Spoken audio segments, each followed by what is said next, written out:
Jaya Radha Madhava Kunjabi Hari.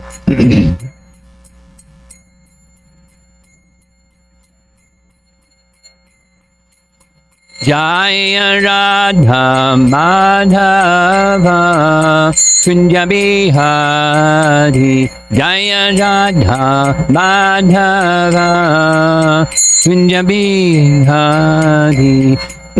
Gopi Jana Vallabha Girivardhari. Gopi Jana Vallabha Gopi Jana Vallabha Girivardhari. Gopi Jana Vallabha Girivardhari. Jasodanandana Braja Jana Ranjana. Jasodanandana Braja Jana Ranjana. Jamuna Tira Banam Shaji. Jamuna Tira Banam Shaji. Jaya Radha Madhava Kunja Bihari. Madhava Kunja Bihari. Jaya Radha Madhava Kunja Bihari. Madhava Kunja Bihari. Gopi Jana Vallabha Girivardhari.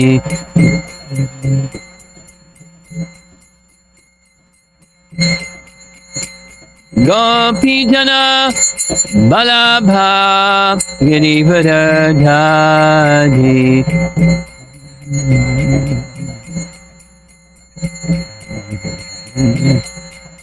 Jasodanandana Braja Jana Ranjana. Jasodanandana Braja Jana Ranjana.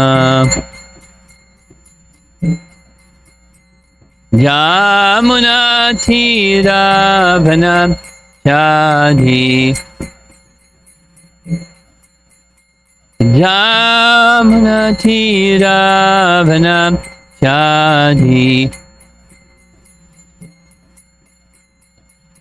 Jaya Radha Madhava Kunja Bihari.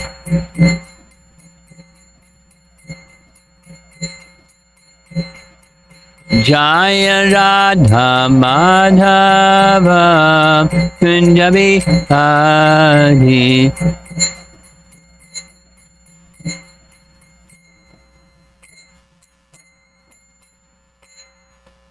Jaya Om Astatarasatasi Simadis Divine Grace A.C. Bhaktivedanta Swami Srila Prabhupada Ki Grantaraj Srimad Bhagavatam Ki Gaura Premanandi.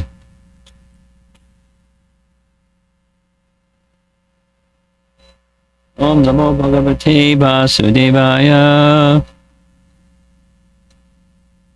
Om Namo Bhagavate Vasudevaya. Namo Bhagavate Vasudevaya.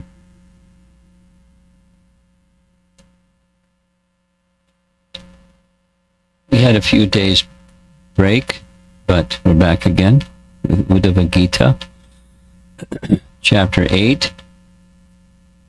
And there's some lessons from the honeybee and the elephant that we're going to be hearing. We already heard a little bit about the honeybee one.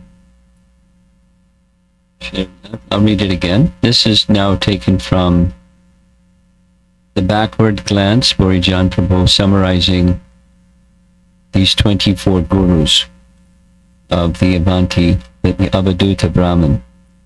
Now, honeybees, texts 9 through 12. The Avadhuta next explains when he learned from two different types of honeybees. The Brahmara, which wanders from flower to flower, and the Makshika, the bee that accumulates honey in its eye. From the first, he learned to accept just a little from a number of places and not to become attached to others' generosity.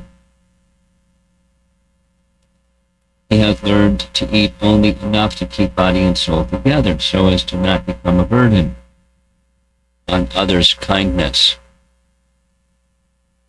Here's the verses 11 and 12, which we'll be reading this morning.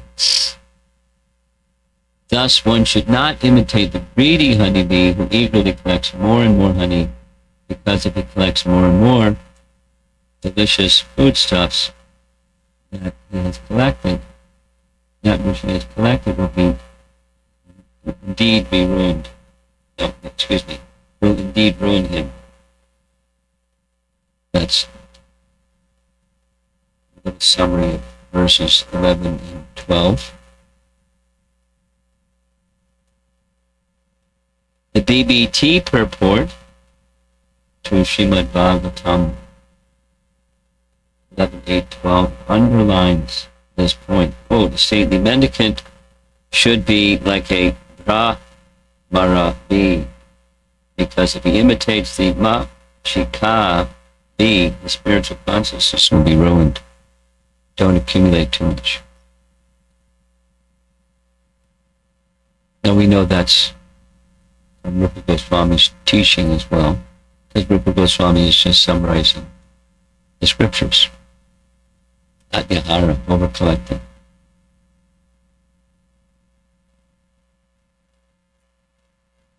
In his comment on text 9 of this chapter, Srila Vishwanath Chakravarti Thakur describes the Brahmara's madhukari, or practice of begging a small amount from a number of houses. Quote, just as a bee stays in one lotus because of greed for its special fragrance, becomes trapped when the petals close at night, the sage, taking shelter of one house because of its good qualities, becomes trapped there by illusion. Therefore, one should accept a little from each house and eat only to keep the body alive. One commits violence against the householders by taking too much or too little. Paragraph. The BBT purport on to text 11, coming up, also notes the danger inherent in over-collecting, but adds an additional important point. Quote, one who is interested in making spiritual progress should avoid such a situation. That's the over-collecting. However, Srila Bhaktisiddhanta Saraswati Thakur points out that for the purpose of spreading Krishna consciousness, one may accumulate an unlimited amount of material opulence. This is called Yukta Vairagya, or using everything in the service of Krishna. And then finally, paragraph text 11, in text 11, the Avadhuta, that's the first verse this morning, adds another lesson from the honeybee, that is, like a bee approaching a flower and taking just pollen, I too have learned to accept only the essence from all shastras.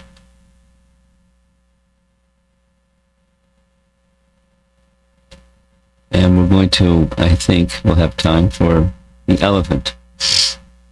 Text 13:14, the elephant.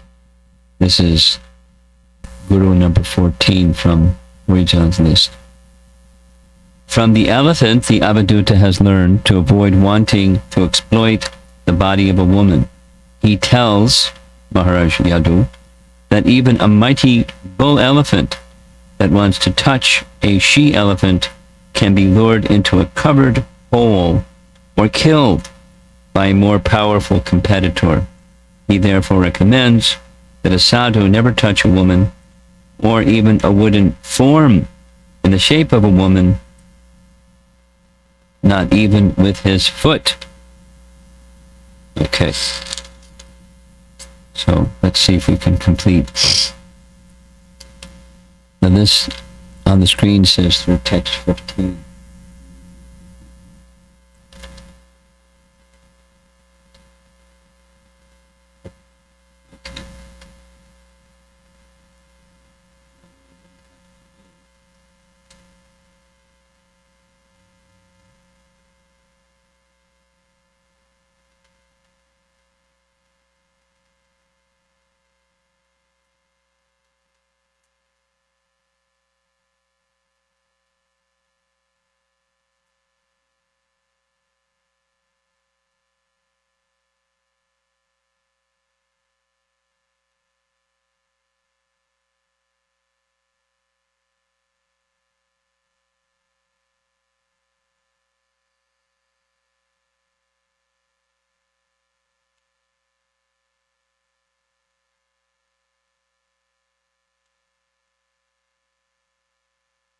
Translation for text 11.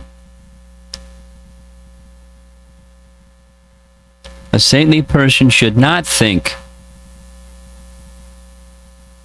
this food I will keep to eat tonight, and this other food I can save for tomorrow, unquote. That's a saintly person. People have refrigerators, it's okay. In other words, a saintly person should not store foodstuffs acquired by begging. Rather, he should use his own hands as his plate and eat whatever fits on them. His only storage container should be his belly, and whatever conveniently fits into his belly should be his stock of food. Thus, one should not imitate the greedy honeybee who eagerly collects more and more honey.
So this is the preference to the first of the two kinds of bees.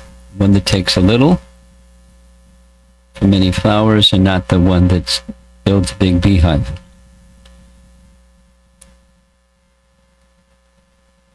Bhaktisiddhanta's translation, slightly different. An introspective sage should not accumulate the food that he has collected by begging, thinking, I will eat this in the evening and I will save this for tomorrow. Rather, he should accept only as much food as fits in his hands and store only that which fills his belly. He should not imitate a greedy honeybee who eagerly collects more and more honey. And the BBT purport reads, there are two types of honeybees, those who collect nectar from the flowers and those who actually manufacture honey in the beehive. This verse refers to the second class. The greedy honeybee eventually collects so much honey that he is trapped in his hive, semicolon, and in the same way a materialistic person becomes trapped under the burden of unnecessary material accumulation. One who is interested in making spiritual progress should avoid such a situation. However, Srila Bhaktisiddhanta Saraswati Thakur points out that for the purpose of spreading Krishna consciousness, one may accumulate an unlimited amount of material opulence. This is called Yukta Vairagya, or using everything in the service of Krishna. A saintly person who is unable to work in Lord Chaitanya's mission should practice austerities and collect only what he can hold in his hands and belly. However, one who has given his life to Krishna may collect unlimitedly on Lord Krishna's behalf. In fact, without acquiring material opulence, how is it possible to spread the Krishna consciousness movement all over the world? But if one tries to personally enjoy the funds or facilities acquired for the missionary activities of Krishna consciousness movement, he commits the greatest offense. Therefore, even in the name of Lord Krishna, one should collect only when he can immediately engage in practical devotional service, semicolon. Otherwise, one will fall down to the platform of ordinary greediness. So there's two purports, Bhaktisiddhanta's and Vishwanath Chakravarti. Here's the first. As a honeybee may meet with death after being stuck in the huge quantity of honey it has collected with great attachment, a mendicant may spoil his spiritual life by accumulating more than is required. However, for spreading Krishna consciousness, one may accumulate unlimited material opulence. Vishwanath writes,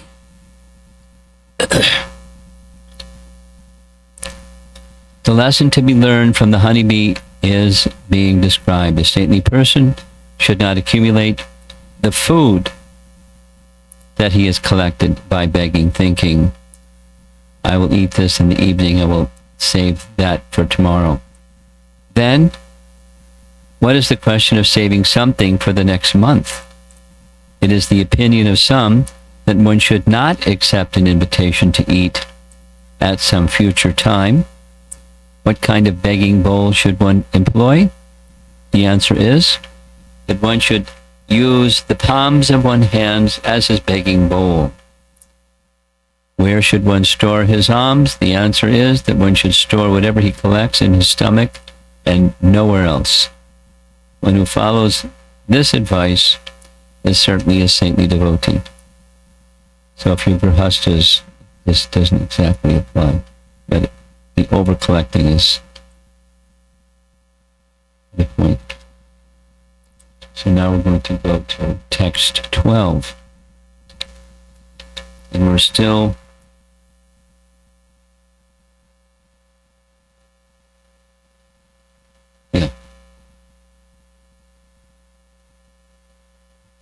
around the honeybee, and it's still over-collecting. Text 12. A saintly mendicant should not even collect foodstuffs to eat later the same day or the next day. If he disregards this injunction, and like the honeybee collects more and more delicious foodstuffs, that which he has collected will indeed ruin him. And the BBT purport. Brahmara refers to the honeybee who wanders about from flower to flower, and Makshika is the honeybee who accumulates more and more honey in the beehive with great attachment. A saintly mendicant should be like the Brahmara bee, because if he imitates the Makshika bee, the spiritual consciousness will be ruined. Okay, so that's repeating. Now, 13:14. This is the elephant. We're moving on from the bee to the elephant. Text 13. A saintly person should never touch a young girl. In fact, he should not even let his foot touch a wooden doll in the shape of a woman. By bodily contact with a woman, he will surely be captured by illusion, just as the elephant is captured by the she-elephant due to his desire to touch her body. And the BBT purport. Elephants are captured in the jungle in the following way. In case you want to capture an elephant, now you can know how to do it. A large hole is dug and then covered over with grass, leaves, mud, and so on. Then a she-elephant is exhibited in front of the male elephant, which chases after her with lusty desire, falls into the hole, and is captured. The lesson to be learned from the elephant is that the desire to relish the touch sensation is certainly the cause of ruining one's life. An intelligent person, noting the elephant's great propensity to sport with the she-elephant, will take this excellent example to heart. Therefore, somehow or other, one should avoid being cheated by allurement to the sensuous form of a woman. One should not allow one's mind to be lost in lusty dreams of sex pleasure. There are various types of sense gratification to be enjoyed between men and women, including speaking, contemplating, touching, sexual intercourse, etc. All of these constitute the network of illusion by which one is helplessly bound like an animal. Somehow or other, one should remain aloof from sense gratification in the form of sex pleasure. Otherwise, there is no possibility of understanding the spiritual world.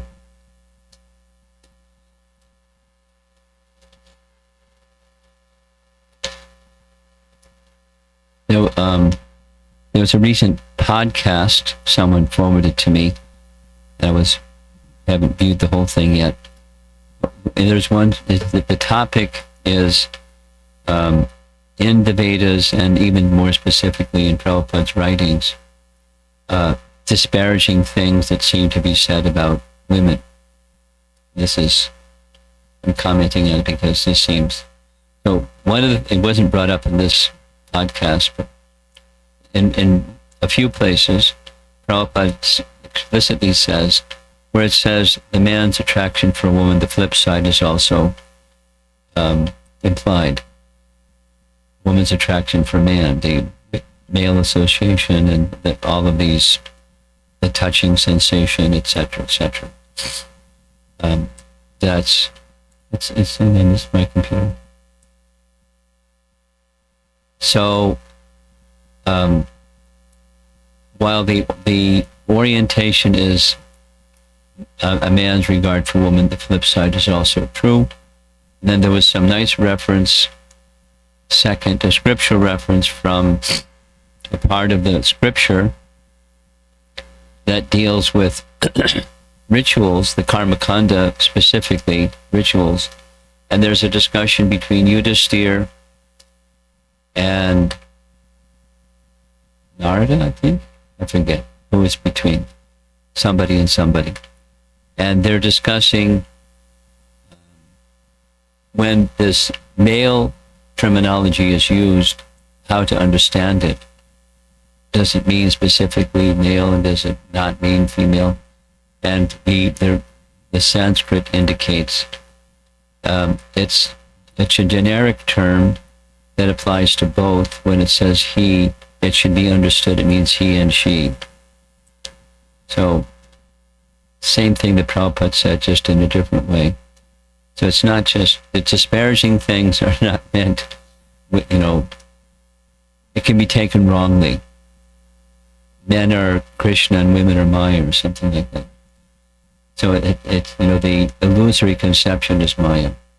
The I am this body conception is Maya. And should be taken in that way. This applies for women as well as for men, and men as well as for women.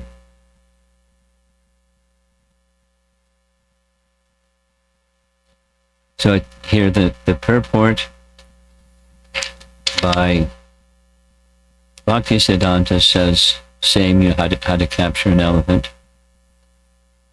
The madness of the elephant is compared to the arrow of Cupid. The maddened elephants are attached to enjoying the association of female elephants, but intelligent devotees should adopt a mood contrary to this. As an elephant is attracted by the touch of a female elephant, a lusty man is attached to enjoying the association of women. Therefore, to see a woman on some pretext, or even to think about her, is totally prohibited for those who are renounced. One should not allow his mind to be lost in lusty dreams of sex pleasure. Sexual enjoyment is exhibited in various ways, such as by talking, by contemplating, by touching, and ultimately by engaging in sexual intercourse. All these constitute a network of illusion by which one is helplessly bound to material existence. Therefore, an intelligent person should not indulge in any form of sense enjoyment with women.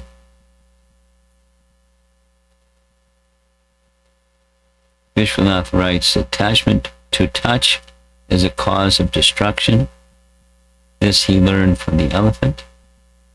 This is explained in 2 verses. So now here comes the second verse, text 14.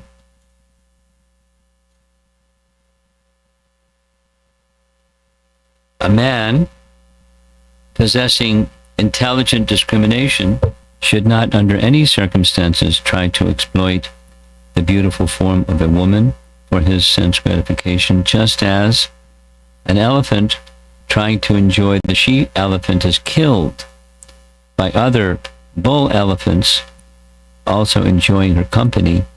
One trying to enjoy a lady's company can at any moment be killed by her other lovers who are stronger than he. There's very little commentary here. The BBT purport, just as one is enchanted by the beautiful form of a woman, many other men will also be enchanted, and there is a danger that they will be stronger than oneself and may even jealously kill one. Crimes of passion are extremely common. This is another disadvantage of material life. Vishwanath writes, an intelligent man should not, at any time, exploit a woman who is death itself, because he will be killed by stronger lovers. Just as an elephant trying to enjoy a she-elephant is killed by other stronger bull elephants. Paragraph. Lest one should not boldly approach a woman while thinking, I will enjoy her.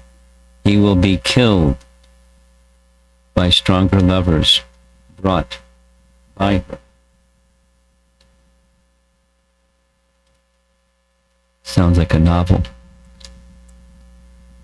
Okay, so now we're going to go to some nice images, starting with this one. I just, the text is going to show at the bottom. I just wanted to show you this fantastic artwork. There's the fantastic artwork. Very colorful. Looks like a beehive down below all those other colors, but there's the bee in the upper left. So the text is illustrated, the text that's being illustrated. There are two types of honeybees. Those who collect nectar from the flowers and those who actually manufacture honey in the beehive. I didn't know that there's two separate. Some collect the bees, some collect the pollen, and some make the honey. Have anyone heard that one before? I thought it's like stage 1 and stage 2 of the same process. In any case, this verse refers to the second class. The greedy honeybee eventually collects so much honey that he is trapped in his hive. And in the same way, a materialistic person becomes trapped under the burden of unnecessary material accumulation. And here's another nice image. You recognize that temple? What's that temple?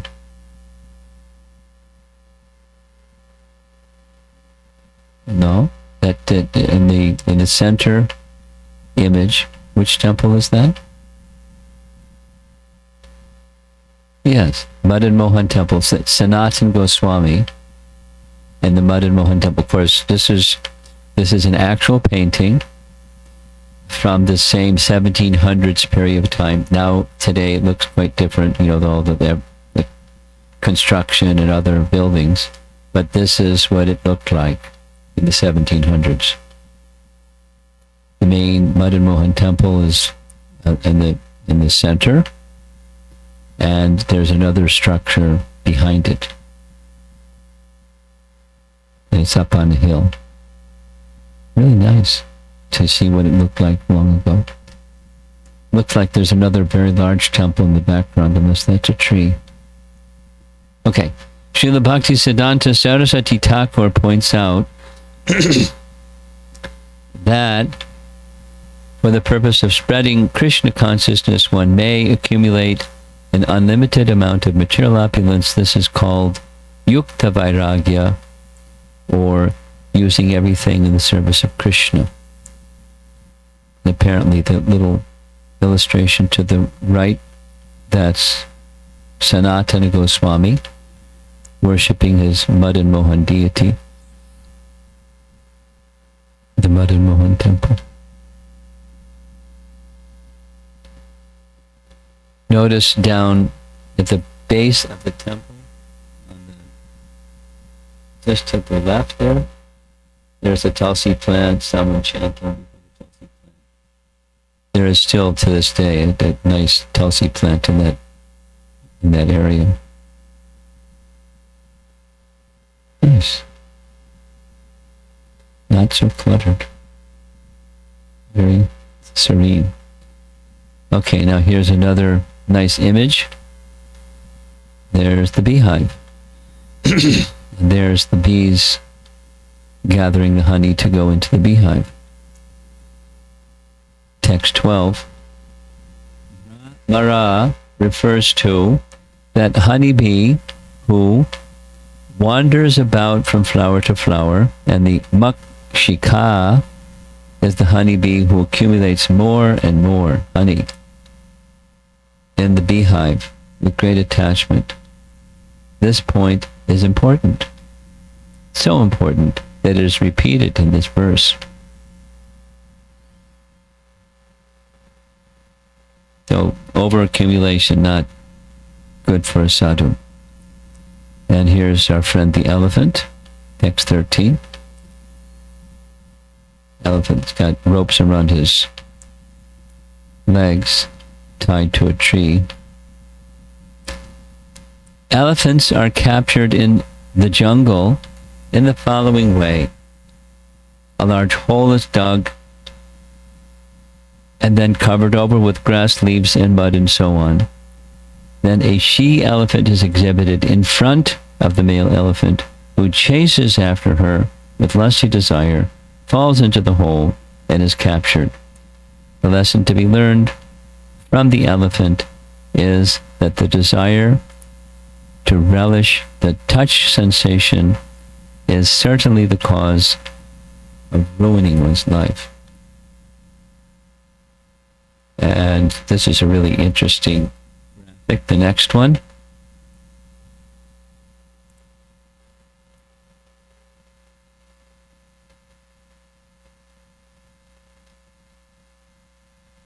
There are various types of sense gratification to be enjoyed between men and women, including speaking, contemplating, touching, sexual intercourse, etc. And all these constitute the network of illusion by which one is helplessly bound, like an animal. Somehow or other, one should remain aloof from sense gratification in the form of sex pleasure. Otherwise, there is no possibility of understanding the spiritual world. And the last one is a man possessing intelligent discrimination should not, under any circumstances, try to exploit the beautiful form of a woman for his sense gratification. And again, it's the flip side is also true.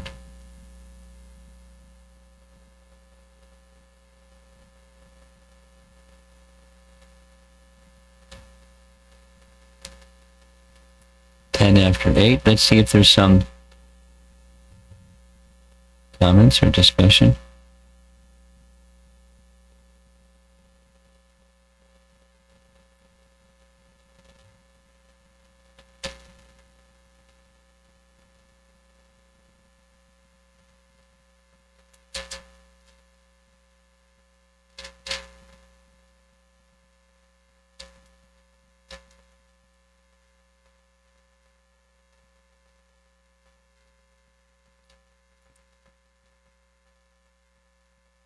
Hare Krishna Guru Maharaj.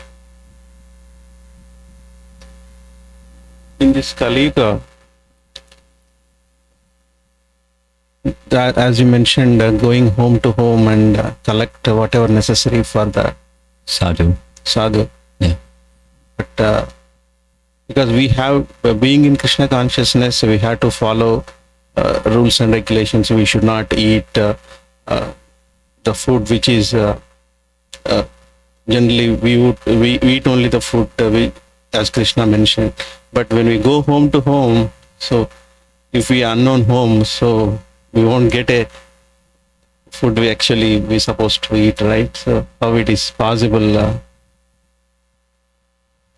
Your question is not the sadhu question. Your question is when you're out of home and you have to eat and you can't get food that's cooked by a devotee, what to do? That's your question? Yeah, at the same time, even sadhus also, if someone is sadhu wants Okay, so it's a two-part question. Yes. Okay. So I don't think you'll have to worry too much about the sadhu part as a grahastha, at least not for a while.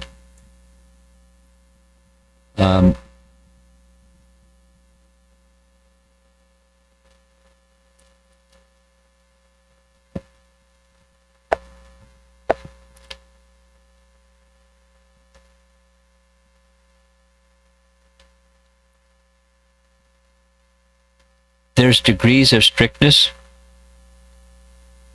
I heard Prabhupada tell a story that when he was young, during the British rule, Brahmanas, because they were trustworthy, were engaged as guards in Calcutta for someone's property. So, the boundary wall is there, and then the gate is there, and the Brahmana would sit by the gate and, in a trustworthy way, keep unqualified people out or allowed qualified people in, etc. So Prabhupada explained, as they were sitting there, they didn't even bring food from home. They had their little cooker and they cooked right there because they were very strict. They would only eat food that they cooked themselves. So there's degree of strictness. And keep their shalagram and make the offering to shalagram, etc. So there's degrees of strictness. Same for the sadhu. What Prabhupada did, this is a standard that I heard many times, when they were doing what Prabhupada was calling the World Sankirtan Party and going to homes in India, sometimes there were multiple homes that they would visit, and the people naturally wanted to cook. So the persons arranging the home visits had the following set of questions, because they're not devotees. So Prabhupada, the question was, are you vegetarian or non-vegetarian? And if they were non-vegetarian, the standard was, we can accept fruits and water only. Fruits and nuts and water. And that was the rule. Then if they are vegetarian, then there was a question. Can you cook without onions and garlic? And the second was, we'd like to show you how you make offerings. So the devotees made the offerings, although not sadhakas were doing some cooking. Now, that's just a particular circumstance of home visits. Supposing, many sadhus, let's say contemporary sadhus, will go to a place where there's a devotee and they'll take their meal where there's a devotee.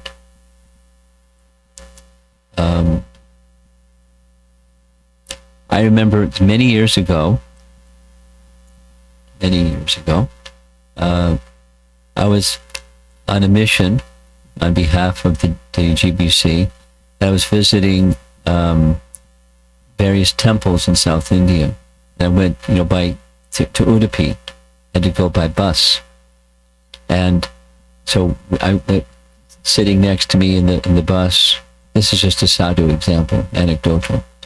And he regularly would visit, so he agreed to take me around and show me and stuff like that. Another young fellow. And when it came to time for eating, it was very clear. In this particular place, it's been offered to the deity, and so we could take prasadam. And in Jagannath Puri, the same is there. In Sri Rangam, the same is there. It's been offered to the deity. So, a sadhu is a little has a good radar system. Where when going somewhere, you may take something. Although take something so you have prasadam for later in the day. Although this is strictly saying don't do that, it's for practical purposes other than just fasting. So that's another option. It's just you fast until there's an opportunity to take, where you take just, what isn't cooked, fruits, but offered. Or sometimes fruit and yogurt. It's so. Then a householder, again, there's different standards. But for initiated devotee and those that want to follow a lifestyle that's careful,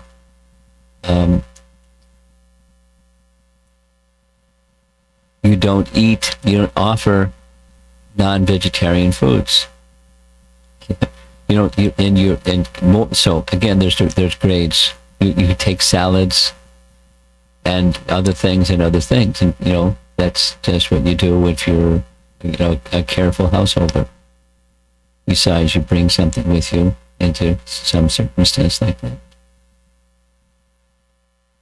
And then, as far as I understand it, some grihastas are less careful and less strict than that. As long as it's vegetarian, they go for it. But that's what Prabhupada spoke so many times about that. Okay? Anything else?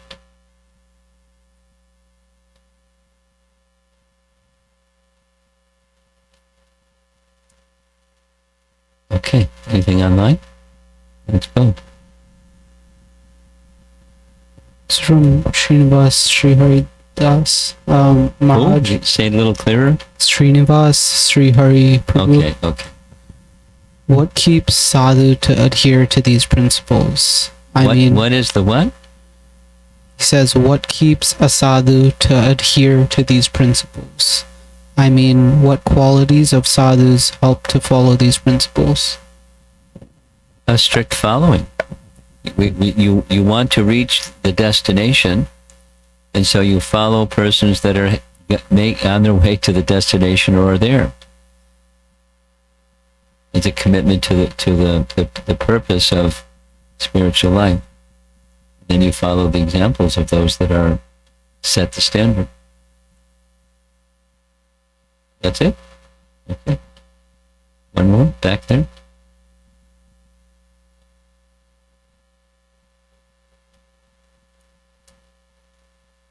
Question. To this one? Hare Krishna. Okay. Follow-up question is if sadhus, like you, Prabhupada, Maharaj, you could adhere and stick to it, but like Priyavrata Maharaj, he met Vishnu, still he was attached to his wife. So for grihasthas, then it's almost impossible, right? No. Why do you say that? We can see. No, but I'll counter your point of view. I can describe sannyasis that slipped and fell, and grihastas that, although living in family life with wife and children and so forth, and home and so on, were, incredible personalities in the Vaishnava line. It's not ashram specific. It's, whether this ashram, that ashram, control of the senses is required. And control of the mind. And we discussed this. Knowledge, for there to be detachment, there has to be knowledge. So and with bhakti, automatically knowledge and detachment follow. So one who has bhakti, doesn't matter the ashram. Now, from your perspective, maybe it looks easier.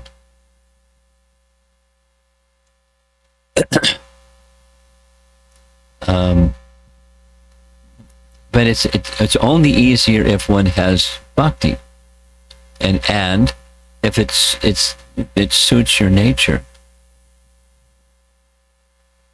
If it doesn't suit your nature, then you're in an unstable position. So be in a stable position, something that suits your nature, and awaken your bhakti. And it's not.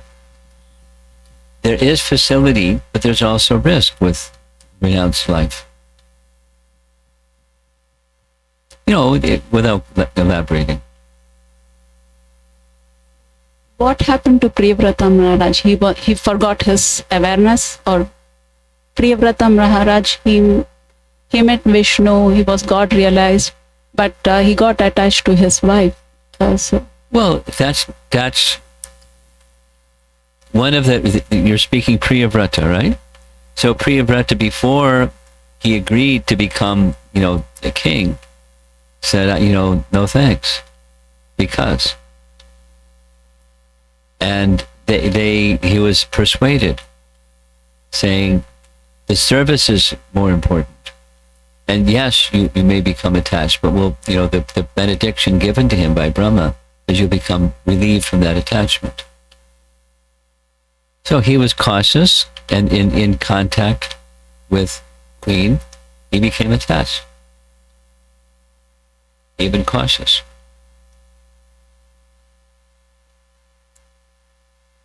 So it's so your point, if using this particular example, when there's contact with sense objects, there is a tendency to become attached to the sense object, whether it's a woman or money or stuff. There's a tendency. However, supposing it's not your nature to be a sannyasi, and then one accepts that which is stable for one, it matches your nature, and you work through it without becoming overly attached. There's a very nice verse amongst 17,999 other nice verses in the Bhagavatam, where Krishna is explaining to Uddhava, listen carefully, a suitable candidate for bhakti is one who is neither too attached nor too detached. Too detached means impersonal. Too attached means materialistic. So, some attachment, the grihastha or ashram is not an unsuited place. Acknowledging there will be some attachment. It goes with the territory. But not inordinately attached. And where's that line? That's Rupa Goswami's teaching. Constantly meditate and be aware of Yes. this. It's the Yukta Vairagya principle. You're engaging according to your nature. And focusing, the protection is the focus on Krishna topics. Stanes to takshutigatam tanavan manobir. You know that verse, right? 14, look it up. 10, 14, 3. 10, 14, 3. Spoken by Brahma. It's what Lord Chaitanya said, accepted. This is the goal of life and how to achieve it. Stanes tatak, stay in your position. Shruti gatam, tanu van manobir, dedication of tanu, body, van or vak, speech, and mana, mind, to the topics of Krishna. Stay in your position, grihastha, and dedicate yourself to those topics of the personality of Godhead. That's protection. That's the spiritual protection. For not becoming overly attached and overly indulging. Is there risk? Yeah. Is there risk for sannyasi? Yeah.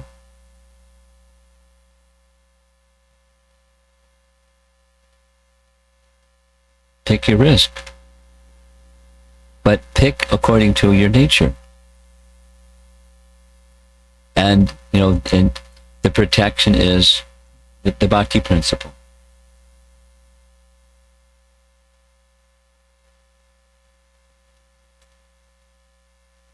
And that is, you're in a position of service to Krishna and in a social position in relation to other ashrams,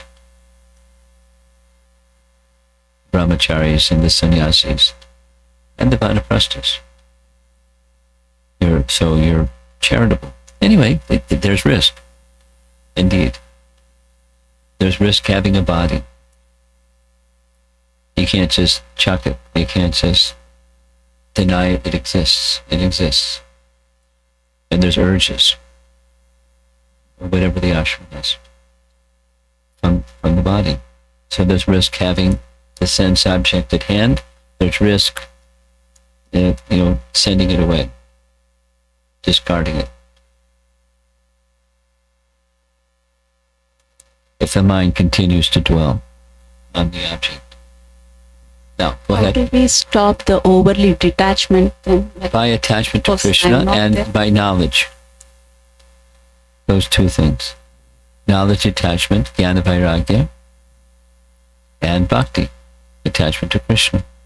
The real complete one is attachment to Krishna. Then naturally knowledge comes.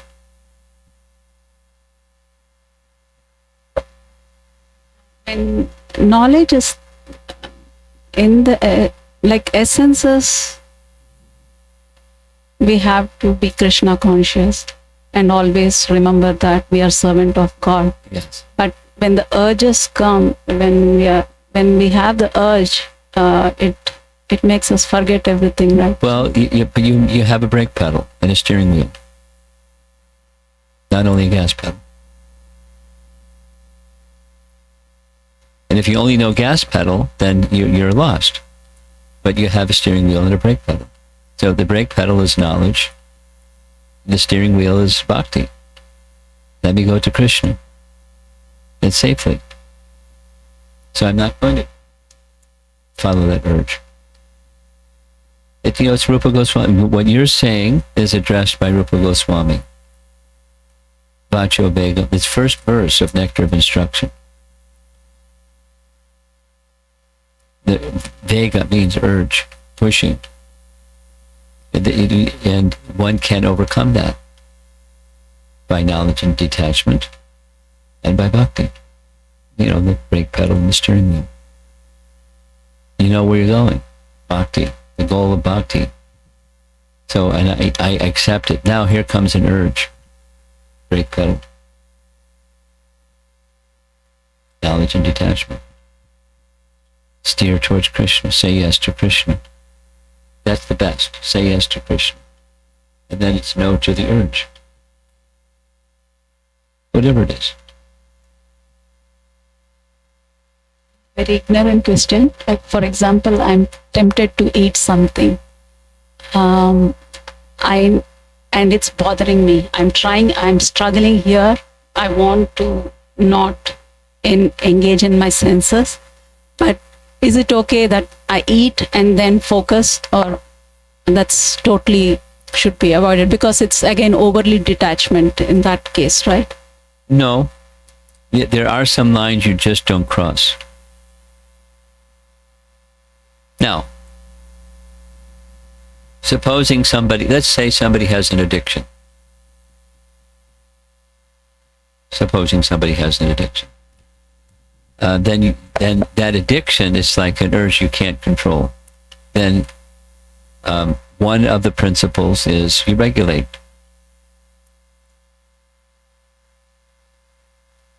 Prabhupada's teaching to his youngsters at 26 2nd Avenue.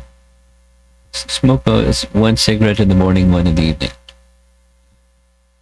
You regulate the compulsion. That's not, the end of the story, but it's how to get to where you want to go. So back to your example, you're not, a counterculture youth, so you know how to say no, and you just say no firmly. Now, supposing you or somebody makes up their mind, I'm going to say no firmly when this urge comes, and they find themselves indulging again, and then it happens. There's another verse where Krishna speaks to Uddhava. That may happen. And what the devotee should do, that particular category of devotee should do, is two things.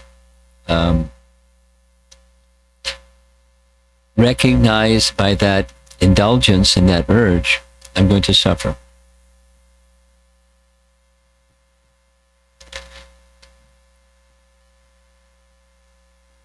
Now there's degrees of urges and categories of urges, but I'm going to suffer, and I'm acknowledging it's going to come, and feeling regret that not just that I'm going to suffer, but it's acceptance of the reality of one's situation.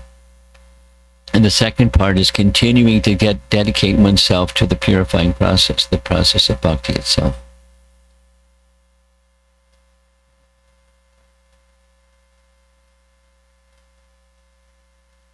if I remember, I'll send it to Shankatari, that particular verse, this last one.